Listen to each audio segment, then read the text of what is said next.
online tung to na pathian biak na ini to thei zel zia kina pathian kenga ki pa thui gen dia pathian kenga ken nama sain thum na kon nei di van pathian hingle siang tho tang to na lam dang ngei lo na chit na na hoi na te hon musaka na vual zol na hon tang saka hei khovel gim gen thei na hak sat na la ka kalen laion leng non venga na thupi na non mu sak zia kin pa toy na sang pen kon pia a hi to pa chinglo te chingbanga on pom zela siamlo te siam banga on pom zela on pia tuni taka nangma biak na biak khom na te nei theilowa hin khwa ka zat laion leng to pa heya online tung to na kana bolu paizom zela tuni tak tan pha nei to thei lai dinga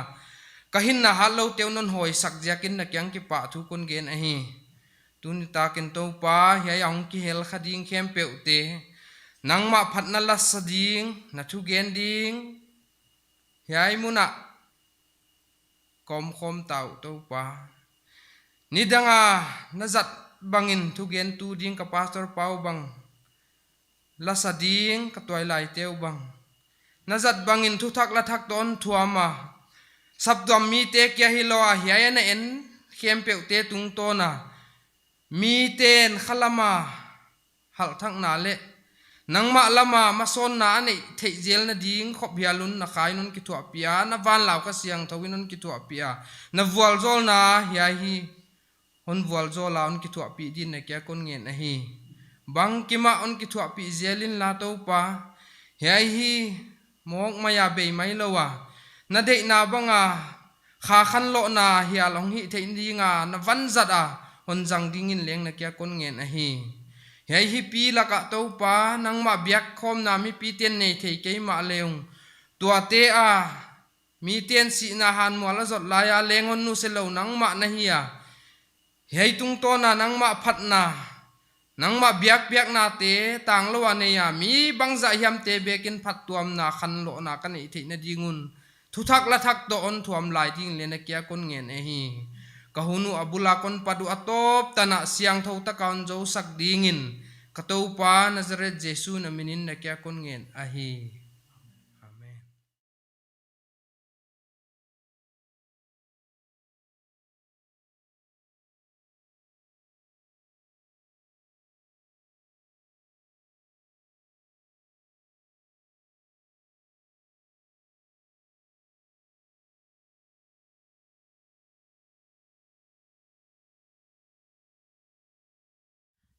Topa min thupi na ding le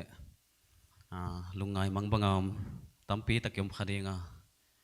to te han thon na ding na Jesua lom hoi nei dan sila kon sading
na Giêsu thấy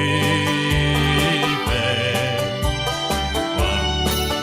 tình tâu ba kian thu na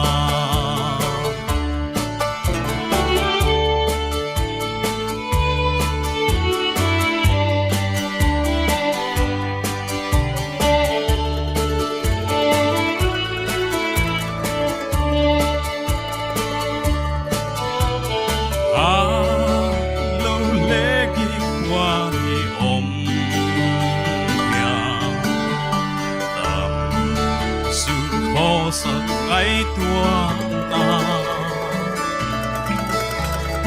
hồn đam pa hoi i bin na hi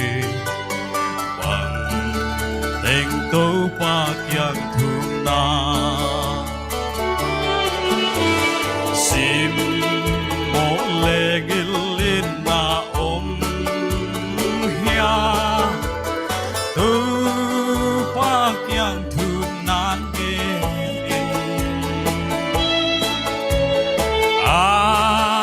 ang sunga hon pom de muan na tua na u de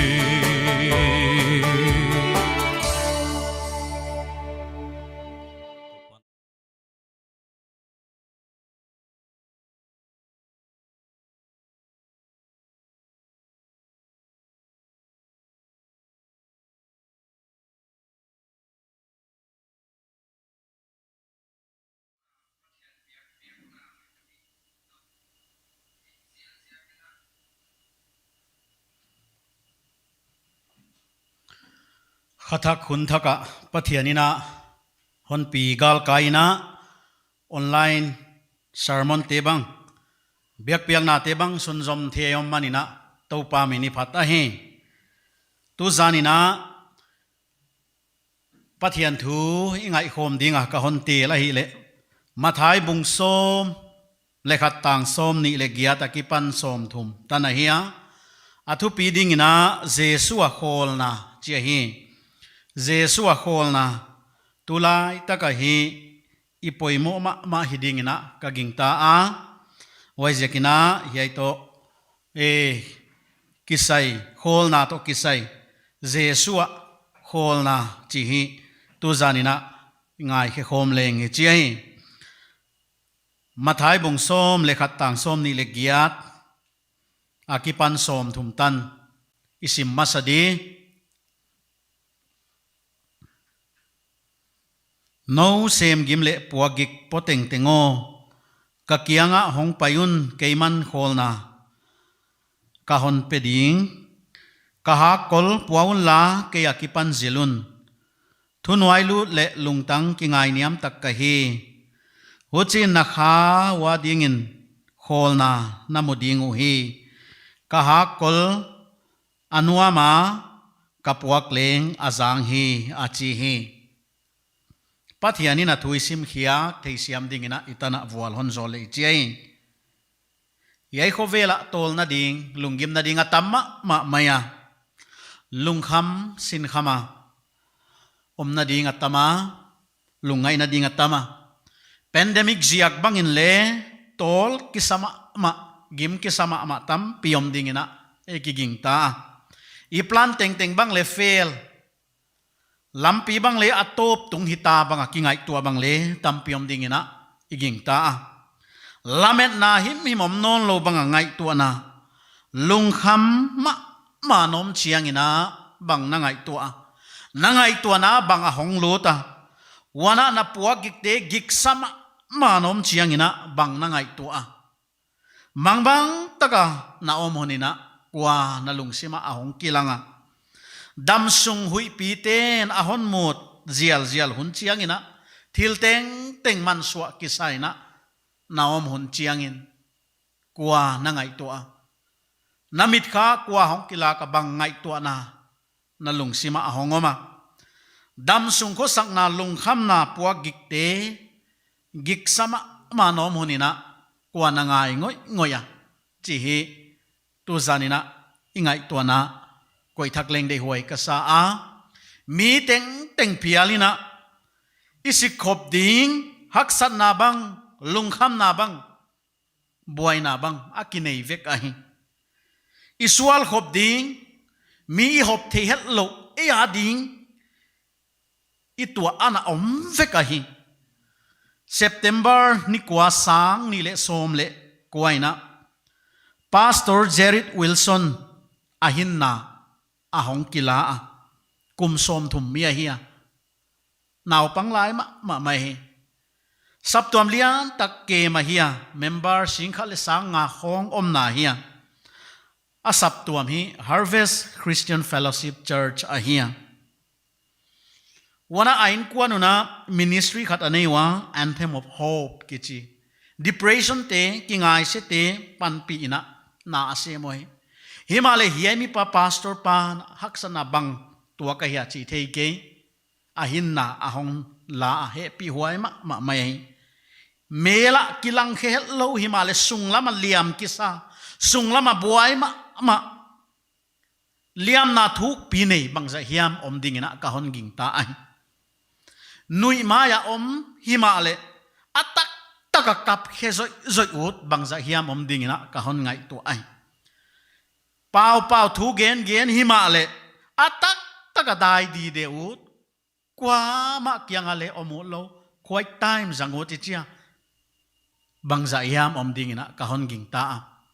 pot khia himale atak taka ina tol damot bangza hiam om dingina ka hon ging ta ai ithugen ilut tak mai na kalung sima la ahongoma to la hi ngai hema salai le kachia lapol BYF kananina sang ni le som le sagia album anabolu amen athupi nge ataka hita chi album akipana la de huai ma mai jesu kianga kabiding chi la tu zanina yei lapol hi ingai khom dinga tuna ya ki lapol kizila ki sakhiaikeya kumli paisa a twilight tena ana khomo to ha i kha hedinga inangai khom dinga jesu kianga om kana nuam om lowa hi dan hon itu kianga nuam pe nai dan hi ingai hemasaleng iche yaila inangai di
honi tu te kianga anua ma maya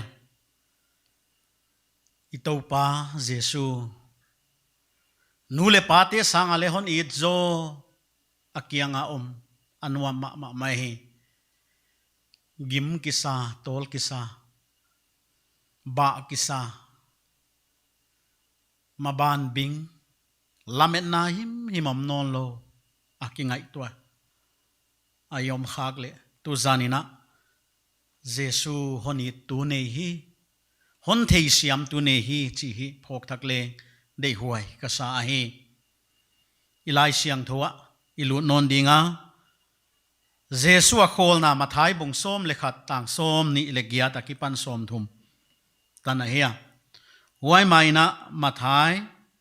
bung som le khat tang som ni le gya tang som ni akipan som ni le li yen masadinga Jesu na athugen masa Jesu a khol na yen mai na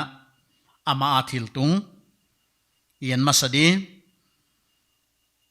tang som ni akipan som ni le lia ging talo le kisik lo khopi te tung ging na ka hon sim masadi huan akisik lo ziakun athil thupi hi tamna pen khwate tu atai ta hi Korazin natungi ke Betsaida natungi ke Noma wathil thupi ki hi te tura re Sidon khwa hi hile Saip puan sila vut laka tuin kisik tadingu hi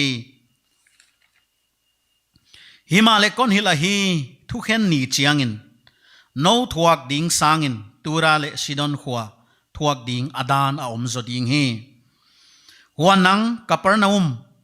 van tana toy sang nahi dia hia misi khwa tana paisuk ding nei ve nangma athil thupi takki hi te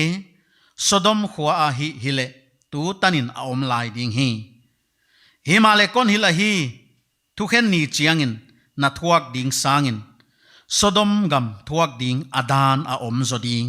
a chi hi ye elai siang thoe ta le Galilee area to pa Jesu Christina thil thupi tam pia hi a thugen na le tam pia ne hi chi hi ithia Galilee geya khuate kianga atai hilna a hiya Jesu nung zui te le yai khuatia Kapernaum te bang ai ke le Betsaida te yai khuatia ana khosa bangza hiam au mu ai yai khuatena topa Jesu Christ thil lamdang hi te damlowa hi damte ai kele thugen te azawa amit ma maina amu ai himale angai sak kewa topa thugen te azui nuam kewa akisik nuam kewa hi chi hi i topa Jesu Christ kamala imuthiai waizakin korazin a omnon kia tuni ina korazin gam chi te bang a omnon kia tang thu bang ina isim ta ai wailai na ana kisik ina topa Jesu Christ thugen te ana zuyu hile hi topan toy sang ding agamu dam sak ding ai yai gam te na abuai piu khalam thilte sanga khovel thilte khovel politics te kia ana buai piu ai rom so kalnuaya oma suatak ding lungul ma mai na omu ai topa Jesu Christ hong paya yai i political leader hiding ai china competing bangina ana bol somo topa out ke yakihep kiak sanai chi imuthi ai thil lamdang hi salamdam na kia lungul khalam wa him lungul na nei lo khote a hiu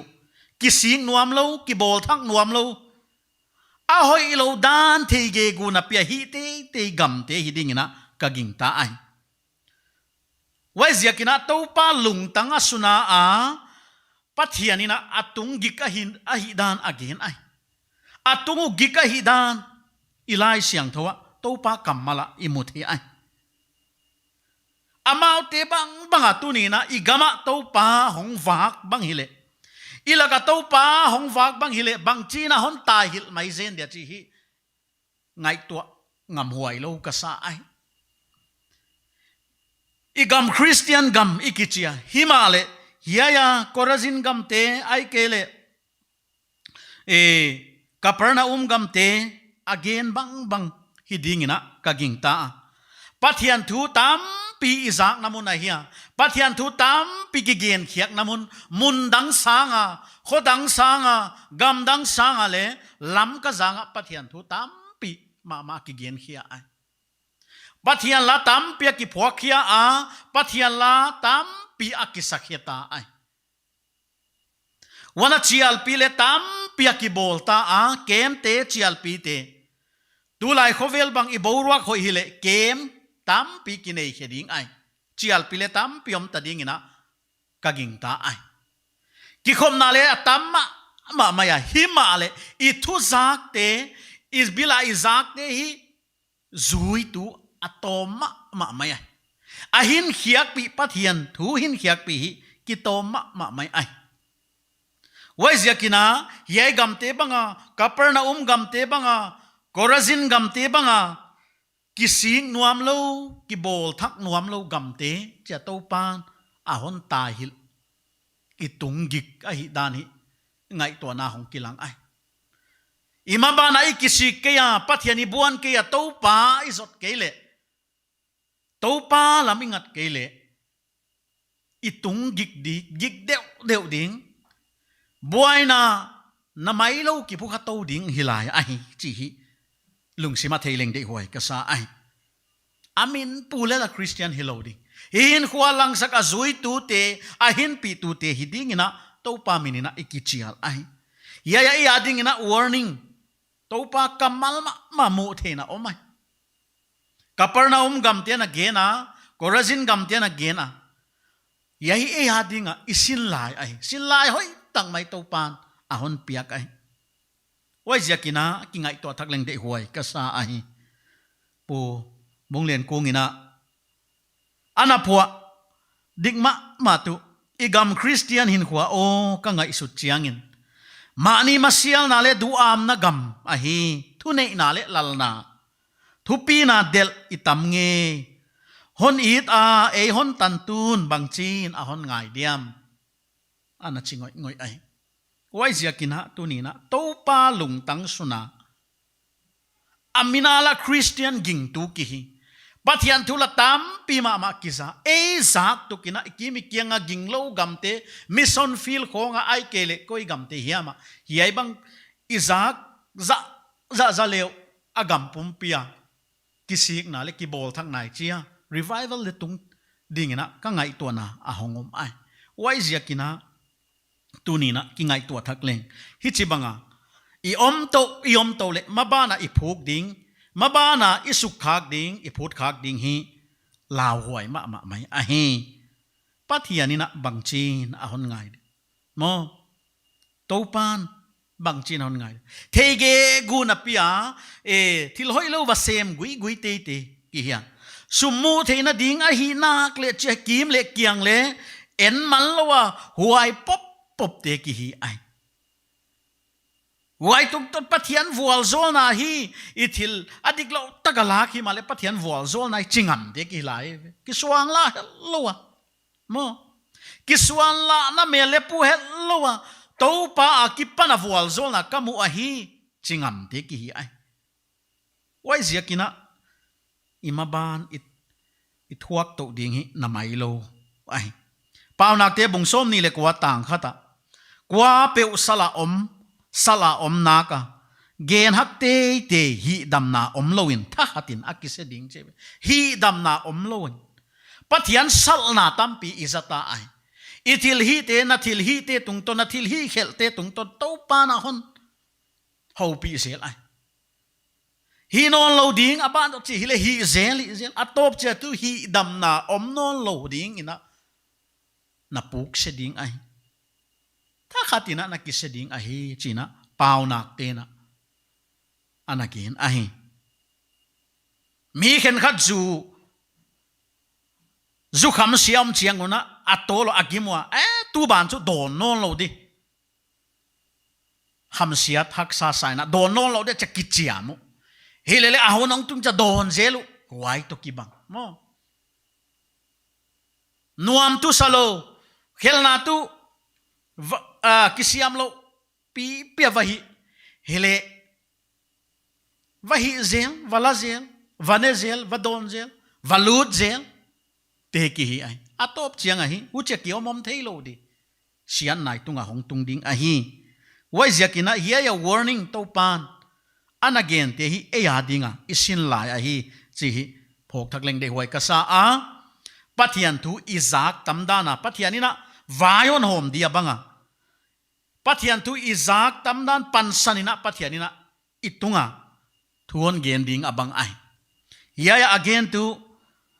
gona a degree ichia asangzo anagena sodom sanga kapernaum ina thuak ding sangzo ai tura residon sanga kora re betsaida te thuak ding asangzo ai che god na bang le a level sangzo pathianin god di tuak mo wai ziakina pathian thu zangei lo ai kele khatve sun khong za a zuilo hi level I thuak ding niam zo khamai the hele pathian thu izak tam khiak dan tu inewa ki panini za a sunday school a in sunga ki khomna a biakina ai kele ki khomna biakin kia hilo ki khomna tuam bangale pathian thu kiza ai ya kisik tuan lo wa pathian lama lunghei tuan lo wa yo male itung gika hi ding dan hi ya ki panina mu theina awom ai wana ani na gen non tu tang som ni le nga ki pan som ni le sagia jesu poimo na ge na wai tu jesun pa kianga pa o leitung le van to pa nang mi pil le mi beng wak te kianga yai thu na ima naw ngek te kianga na thei sak ziakin kon phathi achia ye again tu pa pathian kianga ki pa thu again na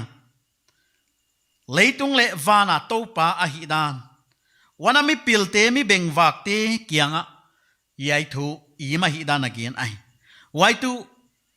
mi pilte mi siam te kianga pathian thu ichia ai kele pathian hong kilak loading china hilo mi pilte kovel pilna pilkeu kuau ichia pilkisa wai pilna tu siang tho hello leitung pilna kwa hiama dinga natna kwa hiama dinga sina kwa hiama dinga liamna tua bang pilna ti tua pilna midang te puagi guan tu tua bang pilna nei te kianga pathian kilak lo wa hi ache naw ngek te kianga kilaka chi literal taka naw ngek again na ai kya naw pangte naw ngek te banga pathian poimo midang poimo mo amao kia a ding tang thelo amao kia pai thelo mi te pan pi poimo huai bang banga pathian pan pi na poimo tua bang poimo te kiang jesu poimo te kianga jesu hong kilak ding a hi dan again na hi zo ai abana na gena a hi pa tua bang hi nangai na hoi hi kapan thil bang kim hon kem sakta palowa kwa ma in tapa athei ke tapa le akiangwa tapa in athei sak u na ti kya lo ngal kwa ma in pa athei ke hi jesu christ le pa pathian akizop na ahon gena wana pa pathianina atapa jesu christ athil bang kim kem saka hi dan pa lalgam pa kiang itun theina dinga jesu kya poimo hi dan yayale achiang mai ai zon bung som le li tang ko ka jesun keima lampi thutak le hinna ka hi keima apailo kwa ma pa kiang atung ke ding achi hi wai jaka lampi dang him himom lo jesu kiang kia ai pa pathianina thil bang kim jesu akem sakta ahi chi hi ki panina imuthe ai wana tunia igen no pen tu jesu a kholna abana tang som ni le gyata ki panina tang som thum tana ian sukdi jesu a kholna oma khovelina hon piak thelo tu a kholna tol damna huaya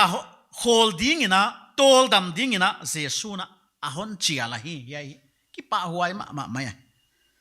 tang som ni le gyata konsim di no sem gimle puagik poteng tengo ka kianga hong payun keiman kholna ka hon peding hi achimo no sem gim lek puagik poteng tengo a hon thei hoi ma mai ka sa ahi to pana ye ya background omdan tu sa ho heu tu te farisai te ai kele lai gel mi te na mi pi te kianga puagik aguanwa wai tu dana zui kim dingwa hi china zudate na dana haw ma maiwa dan zaguk le som le thum vel dan anewa dan le thu piak te azui kim dingwa hi wai azui kim chianguna hot damna tang dingwa hi ichia lo tuam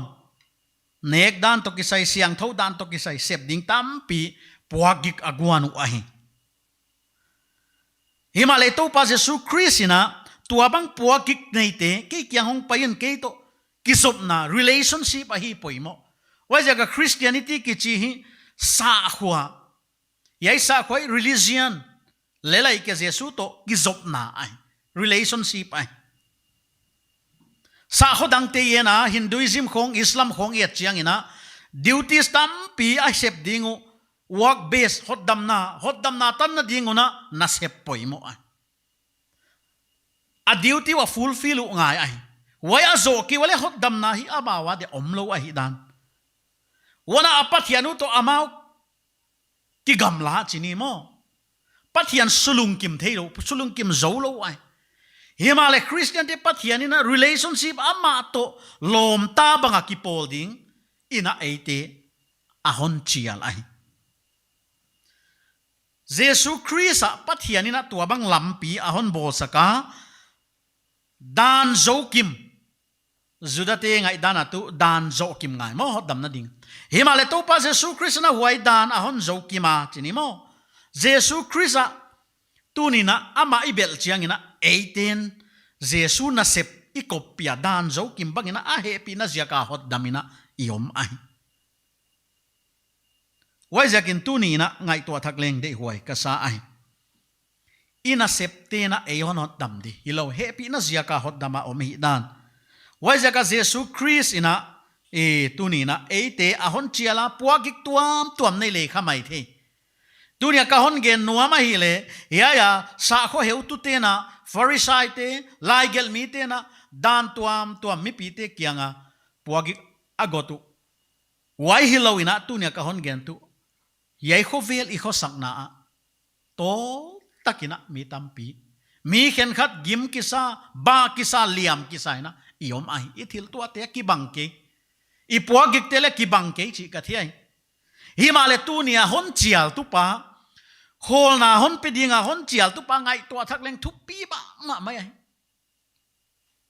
hon chial tu pa hi khovel le asunga thilom teng teng siam tu ahia johan bung khat tang thuma hi china ki gena bang kim avekina Jesus siamai ama achi Jesus ai Jesus siamai thil siam teng teng Jesus siam lo bang ma om ke hi tang to na om thil teng teng ama siam ki pathun nei lo be hun le nei lo tang to na om tua Jesus na nang hon chiang mo akianga hol tol dam dinga hon chial ai ama pa pathian to ki kima pum khat a hewa leitunga hongwak lai na khelna te ngai dama khelna te sop sianga nat na teng tenga hi dama mo a hi dam zo lo nat na le om ke ai mi si le kai thoi tua Jesus nang hon chia le kia ngau pai ding mo wai jaga tu ni na pathiana kipana I topa Jesus Christ akipana chial na kimu ham phat wai na mai jene mo mi hing banga tel hiam thian ma nang le ki topa maya bangia topa phok kha ka iom hi nana ki ngai sia le khamai the kwa manon phok khanon ke ke kwa mana ka om lam le ka exist lam kwa om lam le kwa manon phok kha ke na chi le khamai the himale tu ni na hovel siam tu jesun hon phok kha ai chial nan bol ka kianga hong pain puak gik poteng ting mo na sem gim ka kianga hong pain I ta omlo na kisakha mai the himale hon I tu oma hi tu nin ngai to thaling de wai ka sai hon I tu ma to hon I tu na hon chial ai to I na hi tang to ni na ahia na hoi lai kia hon I tai kia na hi na bang to akianga hong pai din na hon chiala mo nu le pa I na sangale I na thu zo tham tua bang I na hon I topan akianga tol dam dingina a hon sam ai wai jaga hon chial tu pa kwa hi chi ngai to thak le ham pha I dan ki phok ding I puak gik poteng tenga chia mi teng teng gen hidin ka ngai to maya puak gik polo om dingina ka hon ging takia I puak gik akibang ke chi I the hi hen khat te tu ni na bat dit jolo ding nei puak gik nei a om tol ma bang le kiom the hen khat te in sunga puak gik nei zite thulim lo zia ka ai ke le dam the lo zia ka puak gik nei bang le kiom mai the ai ke le pasal te thulim lo zia ka puak gik nei tol ma kwa ma kianga gin khiang ngam lo gik sama ma nei bang le kiom khamai thi ai ke le ta te zia ka puak gik nei ke kui ma ban bing kisa lamen na hi mi mom no lo ye pandemic zia ka planteng teng hong fel hi di chi teng teng le hi thei non lo ta te ma ban di le bing sa puak ki kan nei tol ma bang le kiom khamai the ai ke le sepi te hoi lo ziak bang ale sep namuna tol ma bang le kiom khamai the ai ke le I heu tu pa ziak bang ai ke le I in nei pa ziak bang ale tol ma puak gik nei bang le kiom khamai the I puak gik ki bang lo ai tam de gen to di chile hang in veng te to ki tua lo ziak in veng kal bang ale puak gik nei kiom mai the hen khat te zuaw sana yom it pedinon zuaw san ai ke le hon tai san ai ke le hen khat te sual luya om mo abuse a om puak gik tua tuam nei ki om hi wai jakin tu ni na I din muna hon thei chiang ma eile ki thei sanga hon thei chiang zo khat oma wai tu I to pa hia tunin amana akianga holding ina a hon chial ai puak gik poteng teng ka kianga hong payun achi aba ngeilo pathiana hia thil hi thei pathiana hia akianga tol dam na oma akianga lau na om ke kipa na abukim sakai tuni ina nadin mon bangahia tol na kisahia hondam sak thei omai lawin na om hia na lau na hon be sak thei hat omahi nakipa na bukim lo ina om hian bukim sak thei khat omai wai ziakina tunina kingai second la topa hon zuanila akianga holding ina topa minina kahon ngin ai yai leitunga pathian mit mua kha jesu tellowa ihin khwa pen hi meaningless ai mo aban again to same gim puagik poting ting le same gim achia topa tellowa sep gim na hi athon swak the athon chileng i hial ding ka ging takiai same gim ma aga ne man lo same gim ma aga mu man lo ai kele tunia same gim ma ane khuna aga ane khuna midangin tang kha chi bang liom thei lai mo leitunga go te kai khom in azal zo man lo to tak khitui nap tui to kai khom in si san anunga ta te bangchi kitua kina kibala on chi bangale om the wai yakina sem gim taka om te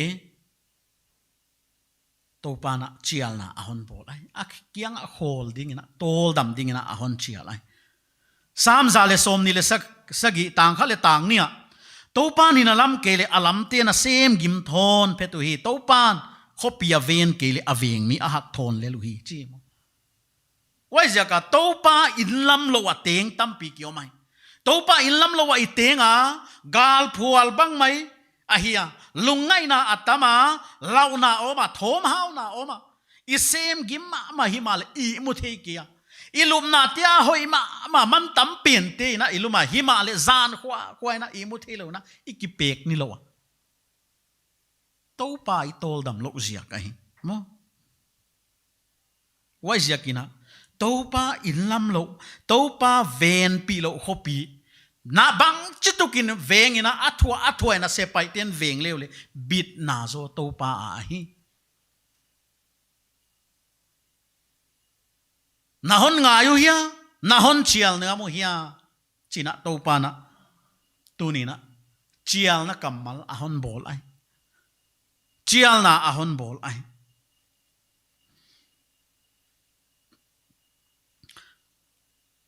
niusa khen khat ten le na mudin ka ging ta a khuddo khen khat hi khuddo zalak taka khuddo gimma mau tol ma mau asumu nuam taka le zang ngam lo wa hi koi tipu selu atopa si sanu chi khong omeve Andhra Pradesh ale khuddo khat asi nunga ain avet wale laksom walam vamu Adam lain hoi lak som wal sang le chu nuam sama ma dia ma khut tua gen thei taka om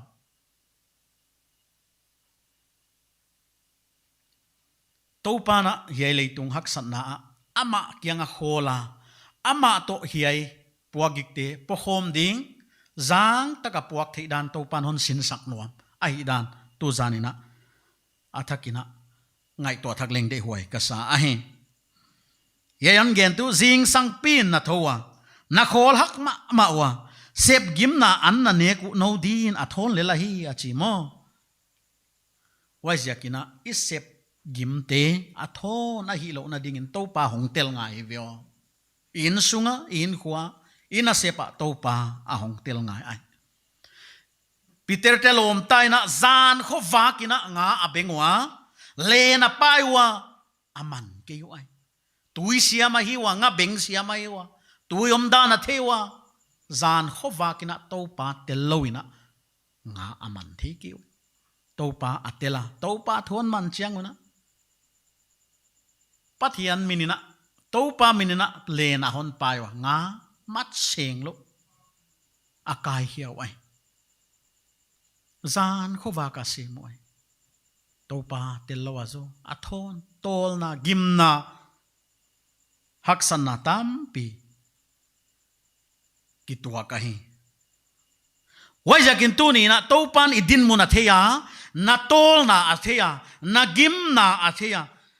tol ma na hi na mela le kilang a he hen khate mela kilang hello dina ka gen banga hi nui mai hilele kap khengoi ngoi u ta taka mi maya nui mi maya pau chiam nui gen him ale tak takak sung lam puak kham hang gop kap khengoi ngoi ut ka kiang kwa mangom ke yun chi ut hilma ale alo thilo mi la ka ki hel ngai pot hiang ngai sung lam en tu pan tunin hon ena na din mun the hi na kisela na maya akilang ke le khamai the himale to pan na puak the ai na puak giksa nahi tol nahi chi le the wai jakina tu zanina no sem gim le puak gik pote te hong payon na dam lo na khwale so na thil to na hin khwa a pai kheta mai le hiai kaning cha haksa na sakle to pan thei vi kai wai zakina to pan nakim athia na tol athiai to pa kianga hol na omai tol dam na omai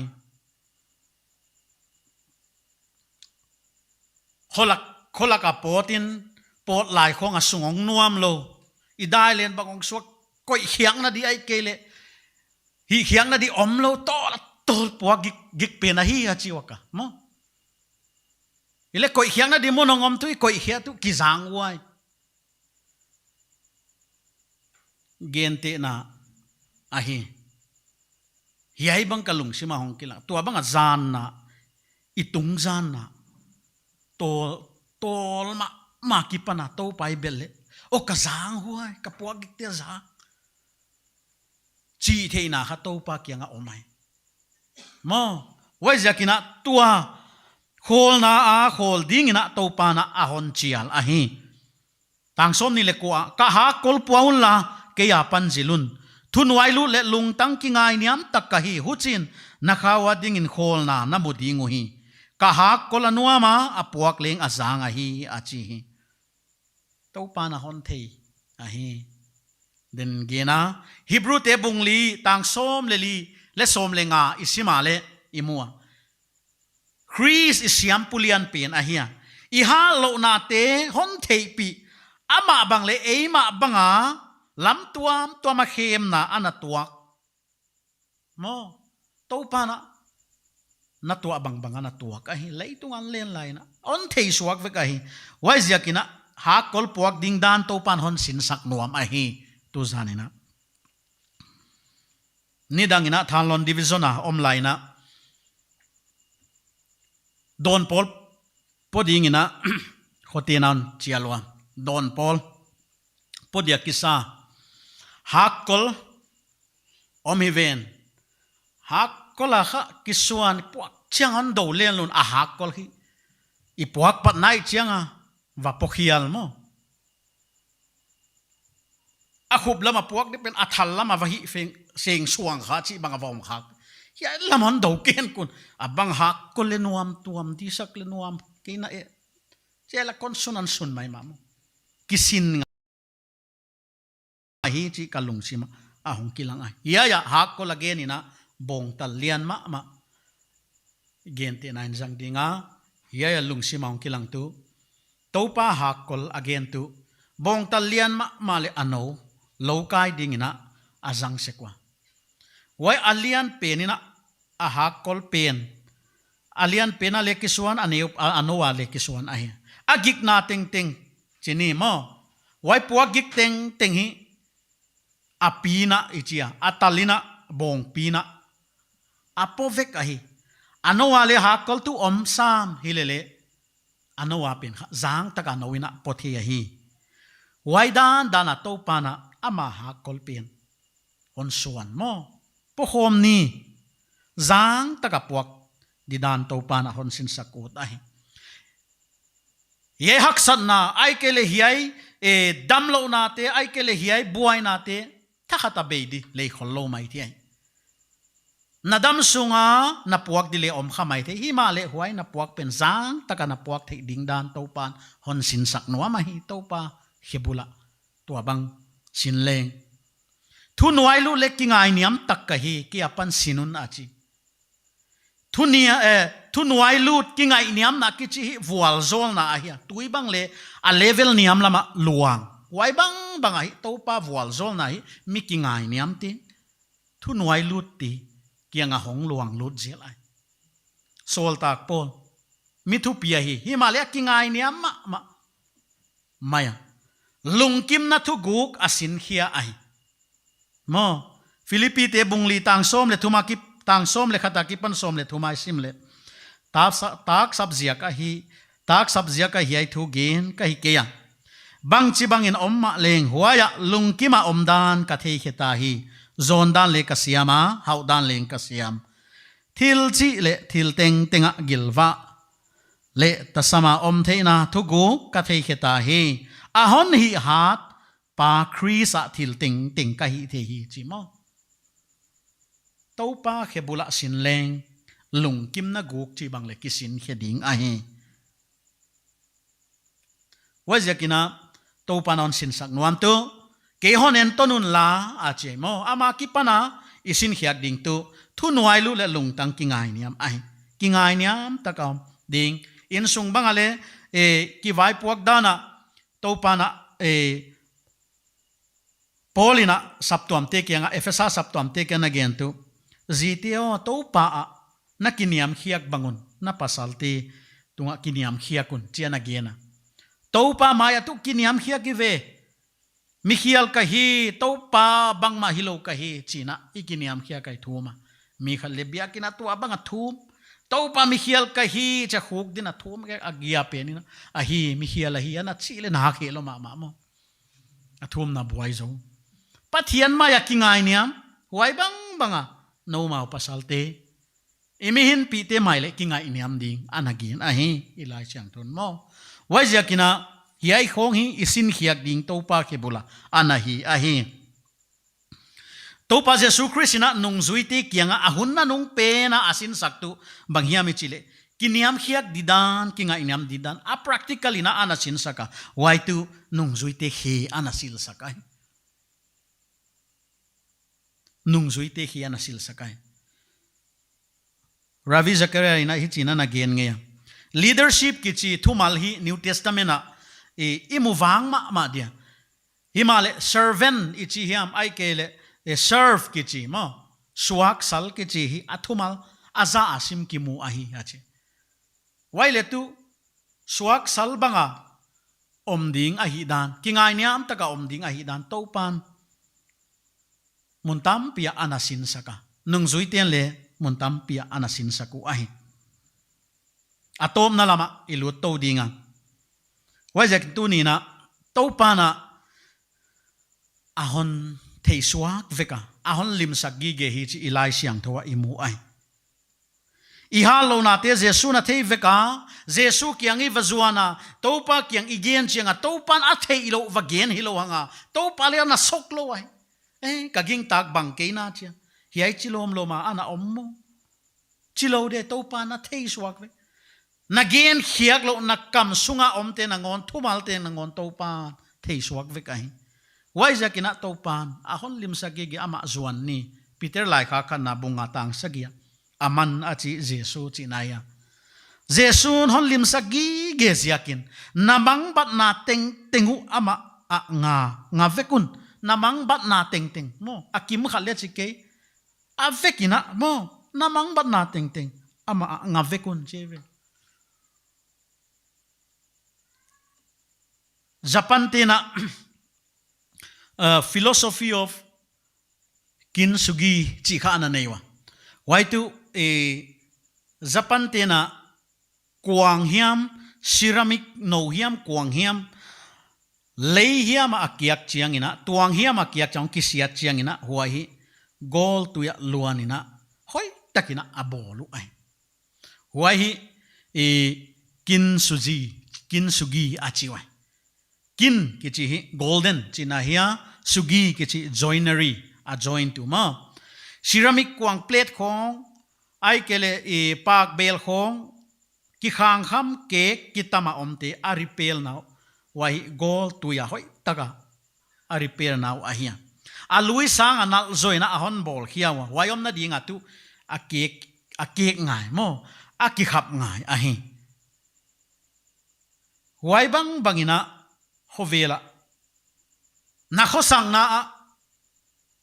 bang chitukina na liama ai kele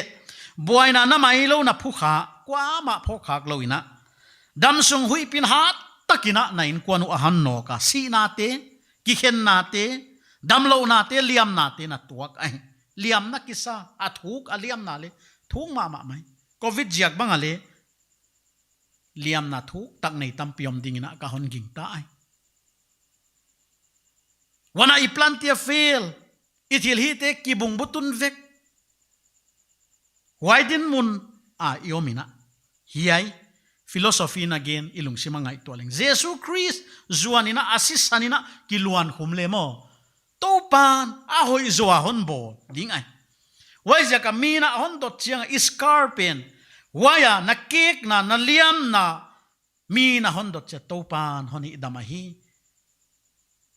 yai tung to na pathian thupi na hong kilang di himok ai waija ka iliam na te ibai na te ithuang na te ibuai na te pathian thupi na akilat na di anahimo ka hi chi tu zanina phok thak leng de huai ka sa a hi nanga dingina lampi be end of the road lampi be kisa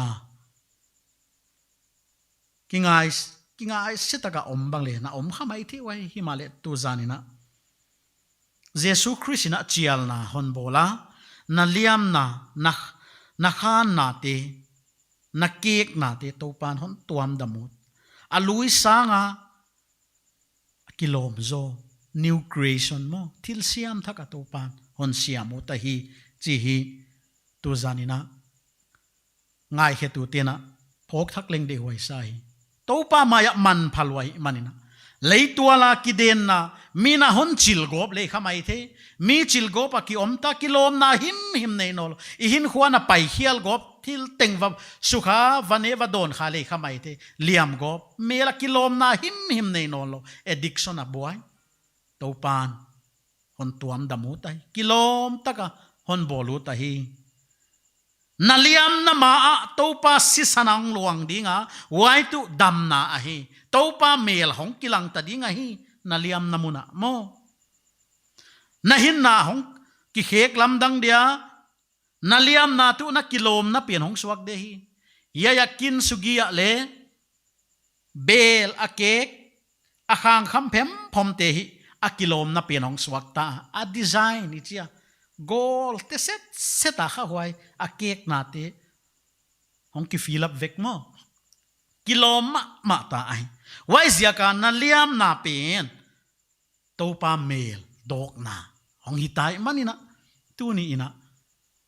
kingai se het ken chia chial na hon bolut ka hi sam zale som li le sagi tang thuma topan hasete a hi dama mo aliam na tiu atuam zel hi isai bungsom guk lekhat tang thuma vut tangina pa khi gui bang lungkham tanga nuam na thau oil bang ngui na kha tanga phatna ponsil bang akiangwa piak ding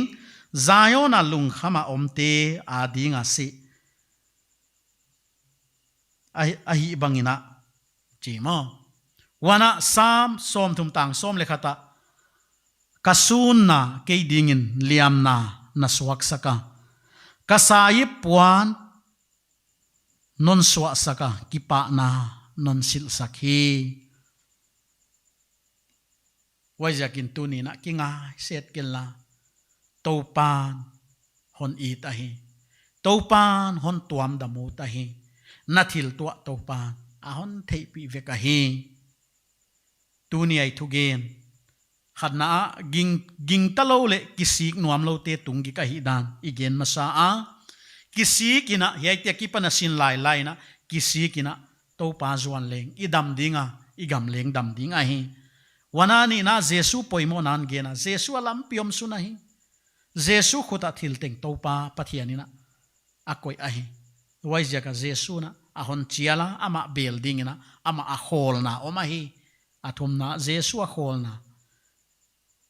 midang le thil danga hall na tak aom ke ya hon pe theiliom ke topa kia ahi topan athui gen hiat te theisiam dingina itana wal hon zol ta hen amen.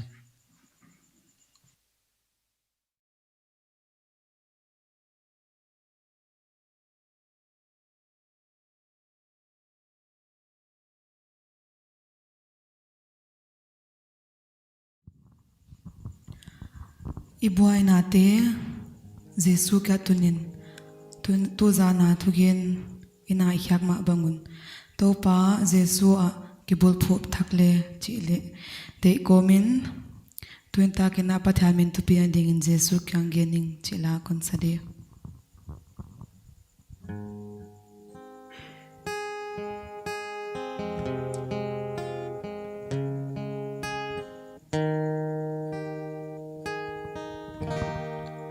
Kalung kham na ten Jesu kyang gening Yai po gig te kei Kyan po zolo Kamang bat na ahon pan pi di Aman na ita ta te kem hi Ka boy na te teng Jesu kyang gening Amma lomigi le happy siang Amma ngen lenga man hon hon kya di Ka boy na te be sak pa ding hi Jesu kyang gening Jesu kyang gening Kapwa kite kei Kyan puzolo Jesu kyang gening Jesu kyang gening Jesu kya in kei Hon pan pi thei Him le ze eta hon pa ka lai Ka po kik te hon dam the ama Jesu kyang gening Jesu kyang gening Ka boy le lung kham na hon don de Jesu kyang gening Jesu kyang gening Ka po kik te kei Kyan pa solo Jesu kyang gening Jesu kyang gening Jesu kya in kei hon pan pi te Khovelin hialding in kei hon zulhi Hialding a hiemin kalung tang om Jesu kyang gening ahon pan pi di Leitung in kei hon zo kei di Jesu kyang gening Jesu kyang gening Kapwa kik te kei Kyan pa solo Jesu kyang gening Jesu kyang gening Jesu kya in kei hon pan pi thei Tupan tupi nating tantahin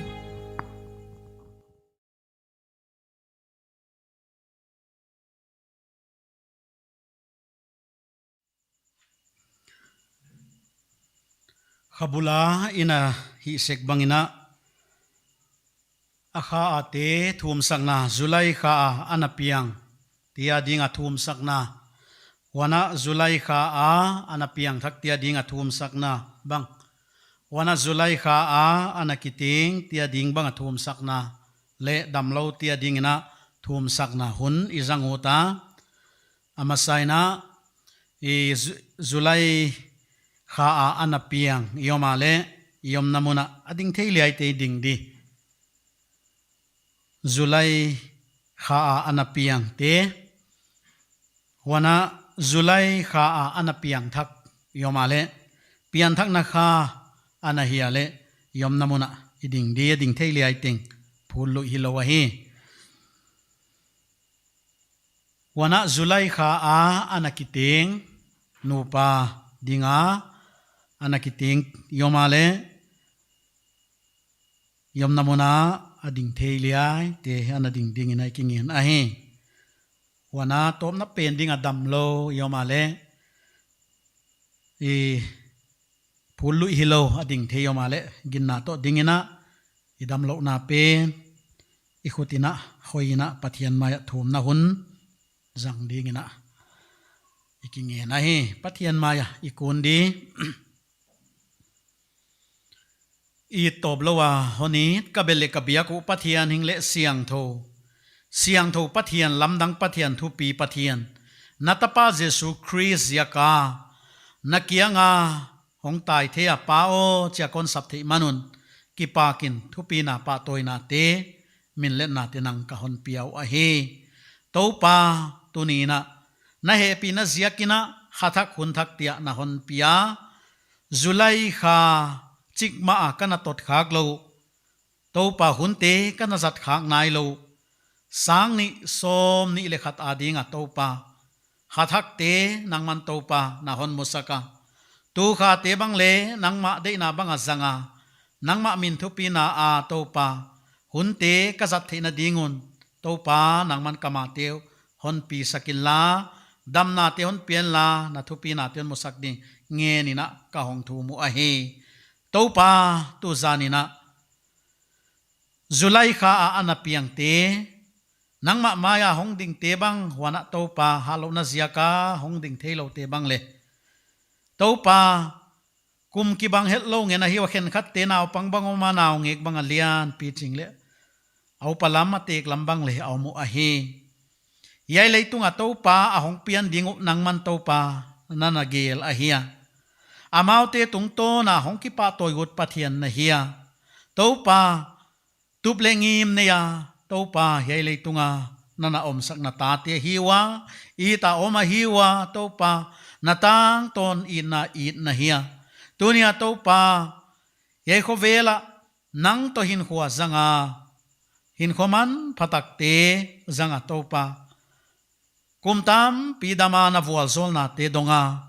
lo chin na le ga so na ten a hin huwa te zuya om namun teu nang ma om namun hi a to pa amau te tung to na to panagam hon ki klian dingina nge ni na ka hong thum saka hi dam theina ta samte kianga dam theina na piaka ha na te na piaka to pa amau te ziaka to pa tuni a nangma min pa toya ongom sem theina dingin na ta te to pa nangman na vual zol na khut to hon long dingina nge nin ka hong thum a he pa pathian thilbang kim hi the tuni ina namai ma hong ding Zulai kha a anapiang thak te to pa nangma bat na a khang sema to pa